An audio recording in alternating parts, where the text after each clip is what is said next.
परिवार एक है तो भाभी की तकलीफें आप क्यों नहीं देख पाई? प्रिया, हमारी शादी को 4 महीने हो गई है।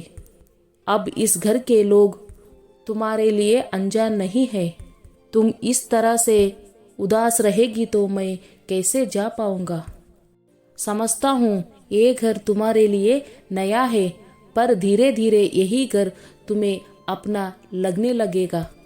देखो, भाभी भी तो बिना भैया के यहाँ रह रही है, और फिर माँ भी तो है। बस कुछ रोज के लिए तो जा रहा हूँ, फिर तुम इतना क्यों रो रही हो? सौरभ अपनी पत्नी प्रिया से कहता है। प्रिया बोली, सही कहा आपने। हमारी शादी को 4 महीने हो गए। इन 4 महीनों में मैं सबके स्वभाव से परिचित हो गई हूँ। जहाँ तक भाभी की बात है, वो मुझे छोटी बहन की तरह प्यार करती है। मुझे कुछ करने भी नहीं देती है। मम्मी जी का व्यवहार उनके साथ जैसा है, आज ना कल मेरे साथ भी वैसा ही होगा। बस यही सोच सोच कर मैं डर रही हूँ। सौरभ बोला, तुम्हारे कहने का क्या मतलब है? प्रिया बोली, अगर भैया यहाँ रहते तो शायद भाभी को इतना कुछ सहना नहीं पड़ता, और आपके जाने के बाद मेरे साथ भी वही सब हुआ तो? सौरभ प्रिया को समझा रहा था। तभी उसकी माँ सुनीता जी आई और बोली, बहू, किसी को विदा करने के समय रोते नहीं हैं, ये अच्छा शगुन नहीं होता। और ये क्या तुम्हारे पल्लू से बांध कर रहेगा, नौकरी नहीं करेगा? तुम्हारे माँ बाप ने इसकी नौकरी देखकर ही तो तुम्हारा रिश्ता किया था। इन 4 महीनों में तो तुम्हें सब सीख जाना चाहिए था। जाओ, सौरभ के लिए दही चीनी लेकर आओ। प्रिया वहाँ से चुपचाप चली गई। सुनीता जी बोली, बेटा, जैसे 1 और 1 11 होते हैं, वैसे ही बेटे बहू को मिलाकर ही परिवार बनता है। तुम चिंता मत करो, मैं इसे कोई तकलीफ नहीं होने दूंगी। आखिर अब ये इस परिवार की सदस्य है। वो बोला। माँ, आप उसके मन का डर समझ नहीं रही है। अगर आप बहू को परिवार का हिस्सा मानती तो भाभी की तकलीफ इतने सालों में क्यों नहीं देख पाई? बेचारी जब भैया होते हैं वो फूल की तरह खिल उठती है, और उनके जाते ही आखिर ऐसा क्या होता है कि वो मुरझा जाती है? कभी सोचा है आप इस बहू की तकलीफ कैसे समझोगी, जब सालों में भाभी की तकलीफ नहीं समझ पाई? सौरभ दही चीनी खाकर सबसे विदा लिया। अगले दिन प्रिया का मन बहलाने के लिए उसकी जेठानी नेहा उसे रसोई में अपने साथ ले गई। फिर चाय बनाकर बोली, ए लो, मम्मी जी को देकर आओ, वो खुश हो जाएगी। प्रिया बोली, भाभी, मेरे 1 कप चाय देने से मम्मी जी खुश हो जाएगी। आपने तो इतने सालों में क्या कुछ नहीं किया होगा, फिर वो आपके साथ इतना रूखा व्यवहार क्यों करती है? नेहा बोली, इसमें पूरी गलती उनकी भी नहीं है, कुछ गलती हमारी भी होती है। शुरुआत में जब हमारे साथ कोई बुरा व्यवहार करता है, हमें उसी समय रोकना चाहिए, पर कई बार रिश्ते को मौका देने के चक्कर में हम सहते चले जाते हैं। मम्मी जी के साथ शायद उनकी सासू माँ ने अच्छा व्यवहार नहीं किया, जिसके कारण उनका स्वभाव भी वैसा ही हो गया है। खैर छोड़ो, तुम चाय लेकर जाओ। हंसी मजाक करते 2 दिन कैसे बीत गया, प्रिया को पता भी नहीं चला। अगले दिन सुनीता जी रसोई में आई और बोली, छोटी बहू, लगता है तुम्हारे पास कोई काम नहीं है, तभी पूरे दिन हंसी मजाक करते बिता देती हो। कम से कम अपना कमरा ही ठीक कर लो। तुम्हारी शादी के समय से ही उस कमरे में इतना सामान बिखरा पड़ा है, उसे अच्छे से रख लो। घर में पति ना हो तो अपना मन काम में लगाना चाहिए, ना कि सास की बुराई करने में। इतना कहकर वो चली गई। बच्चों को आने में समय है, चलो रसोई का काम खत्म करके तुम्हारे कमरे को एक नया रूप देते हैं। देवर जी आते ही खुश हो जाएंगे। ये सुनकर प्रिया भी चहक उठी। फिर दोनों ने मिलकर उस कमरे को ठीक किया। अगले दिन सुबह से ही प्रिया सौरव का इंतजार कर रही थी। जैसे ही सौरव दरवाजे से अंदर आया, प्रिया बच्चों की तरह भागकर उसके गले लग गई। आस पड़ोस की औरतें देखकर हंस रही थी। वही नेहा प्रिया की खुशी देखकर खुश हो रही थी। तभी सुनीता जी ने आवाज लगाई, छोटी बहू, तुम्हारा पति कहीं भाग नहीं जाएगा, उसे घर के अंदर तो आने दो। अचानक प्रिया को ख्याल आया कि वो अपने ससुराल में है और शर्माते हुए सौरभ से अलग हो गई। सौरभ मुस्कुराते हुए माँ का पैर छुआ और अपने कमरे में चला गया। वही सुनीता जी प्रिया को आंखें दिखा रही थी।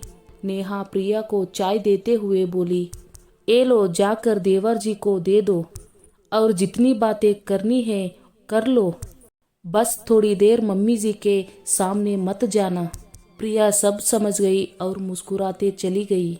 धीरे धीरे समय बीतने लगा। करीब 2 महीने बाद नेहा के पति महेंद्र छुट्टी लेकर आए। प्रिया ने महेंद्र का आशीर्वाद लिया तो महेंद्र ने कहा, और कहो प्रिया, इस घर में मन लग गया। प्रिया बोली, भाभी है तो मन लगा ही जाता है, बस भाभी का मन नहीं लगता। महेंद्र हर बार की तरह आज भी नेहा को रसोई में देख मुस्कुरा रहा था। रात के खाने में नेहा ने सबकी पसंद की चीजें बनाई। सब खाना खाकर अपने अपने कमरे में चले गए। प्रिया बोली, भाभी, मैं रसोई का काम देख लूंगी, आप जाइए। तभी सुनीता जी आई और बोली, बड़ी बहू, आज मेरे पैरों में बहुत दर्द है, तुम तेल लगा दो। प्रिया बोली, मम्मी जी, मैं लगा देती हूँ, भाभी बहुत थक गई है। सुनीता जी बोली, बहू, यहाँ सकी पुरावा मत किया करो, अपना अपना काम किया करो। तभी सौरभ आया और बोला, क्या हुआ माँ, आप नाराज क्यों हो रही हो? नेहा चुपचाप रसोई में तेल गरम करने के लिए चली गई। सुनीता जी बोली, मैं तुम्हारी पत्नी का ख्याल रखती हूँ, पर यह है कि मेरी एक नहीं सुनती है। प्रिया बोली, मम्मी जी, आप अगर मेरा ख्याल रख सकती है तो भाभी का क्यों नहीं? कितने दिनों बाद भैया आए, भाभी का भी तो मन की बातें करनी होंगी। और जहाँ आपके पैरों के दर्द का सवाल है तो आपके पैरों में तेल तो आपका बेटा भी लगा सकता है। क्यों जी, आप अपनी माँ की सेवा नहीं कर सकते? जरूरी है कि मम्मी जी को भाभी ही तेल लगाए। प्रिया ने सौरभ को इशारा किया। सौरभ समझ गया और बोला, हाँ माँ, बहुएं तो आपकी सेवा करती ही है, चलिए आज मैं आपकी सेवा करता हूँ। इतना कहकर वो नेहा के हाथों से तेल लिया और माँ के साथ चला गया। कमरे में सुनीता जी बोली, सौरभ, मैं कह रही हूँ, अपनी पत्नी को समझाओ, ऐसा ना हो कि आगे चलकर वो तुम्हारा भी ना सुने। वो बोला, माँ, बहुए के बारे में शायद आपकी राय गलत है। दादी ने जैसा व्यवहार आपके साथ किया, आप वही अपनी बहू के साथ कैसे कर सकती है? एक बार सास नहीं, माँ बनकर उनकी तकलीफों को समझिए तो सारी परेशानी दूर हो जाएगी। इतना कहकर सौरभ चला गया। अच्छे दिन बहुत जल्दी बीत जाते हैं। देखते ही देखते महेंद्र के जाने का समय भी आ गया। एक सुबह नेहा को जागने में थोड़ी देर क्या हो गई। सुनीता जी ने सारा घर सर पर उठा लिया। जब नेहा चाय देने गई तो वो गुस्से में बोली, अब फुर्सत मिली है तुम्हें, इतने सालों का नियम तुम कैसे भूल सकती हो? महेंद्र बोला, माँ, आपको कौन सा नौकरी पर जाना है? एक रोज अगर चाय थोड़ी देर से भी पियोगी तो कोई दिक्कत नहीं है। माँ, घर की शांति बनी रहे उसके लिए कुछ चीजों का नजरअंदाज करना भी आना चाहिए, वरना जिस तरह से आप आवेश में आ जाती है तब तो रोज जंग होती रहेगी। शाम में जब महेंद्र जाने लगे तो नेहा की आंखों में सवाल थे कि आखिर कब तक? सुनीता जी बोली, बेटा तुम यहाँ की चिंता मत करो। जब तुम यहाँ नहीं रहते हो तो तुम्हारी पत्नी की तकलीफ देखने के लिए मैं हूँ। महेंद्र बोले, माँ जो सालों में आपसे नहीं हो पाया वो मेरे जाने के बाद कैसे कर लेगी। ये सब कहकर क्यों खुद को झूठा साबित करती है। रहने दीजिए। आप किसकी तकलीफ कितना समझते हैं मैं भी जानता हूँ। मैं देश के लिए दुश्मनों से लड़ सकता हूँ पर अपनी माँ से नहीं लड़ सकता। इतना कहकर महेंद्र चला गया। नेहा ने मुस्कुराते हुए महेंद्र को विदा किया।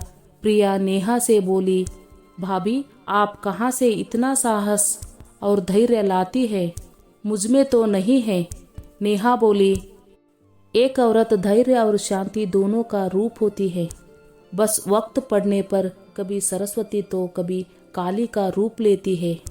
कुछ दिनों बाद सुनीता जी की चाय प्रिया ने बनाई तो सुनीता जी गुस्से में नेहा से बोली, बहू तुम जानती हो मुझे कैसी चाय चाहिए, फिर तुम्हें छोटी बहू के हाथों से क्यों भिजवाई। नेहा बोली, मम्मी जी अपनी आदतों को बदल दीजिए। मेरे बच्चे बड़े हो गए हैं, उनकी ज़रूरत में भी पड़ रही है तो मुझे उनके हिसाब से काम करना पड़ता है। अगर प्रिया की बनाई चाय हम सब पी सकते हैं तो आप क्यों नहीं। इतना कहकर नेहा वहाँ से चली गई। नेहा के बदले हुए रूप को देखकर हर कोई हैरान था। सुनीता जी सौरभ को बोली, महेंद्र को गए हुए 2 दिन भी नहीं हुए कि इसका रूप बदल गया। ये सब तुम्हारी पत्नी के संगत का नतीजा है। जो इतने सालों में नहीं हुआ आज कैसे हुआ। सौरभ बोला, माँ जब आप इतने सालों में उनकी तकलीफ नहीं समझ पाई तो आखिर वो कब तक आपकी उम्मीदों को क्यों पूरा करेंगी। एक तरफ त्याग आखिर कितने दिन चलेगा। वक्त रहते संभल जाइए वरना दूसरी बहू भी ऐसी हो गई तो सोचिए आपका क्या होगा। सुनीता जी ने गुस्से में चाय पीना छोड़ दिया तो नेहा उनके पास गई और बोली, मम्मी जी हम भी दूसरे घर से आए पर हमने समझौता किया। वही उम्मीद हम आपसे रखते हैं पर आप अगर थोड़ा सा भी सहयोग नहीं देंगी तो हमारे लिए बहुत मुश्किल हो जाएगा। बहू अगर सास की तकलीफ़ों को समझ सकती है तो क्या सास बहू को बेटी समझकर उनकी तकलीफ नहीं समझ सकती। इतना कहकर वो चली गई। सुनीता जी को एहसास हुआ कि उनको खुद अपनी बहुओं को खुद से दूर किया। जो गलती अब वो नहीं दोहराएंगी। वक्त बीता। अब साल में एक आधा बार जब बच्चों की छुट्टी होती है तो नेहा महेंद्र के पास चली जाती है। इधर सुनीता जी प्रिया के साथ मिलकर घर को संभालती। एक दूसरे का सहयोग मिलता रहा तो सबकी तकलीफ़ों का अंत हुआ।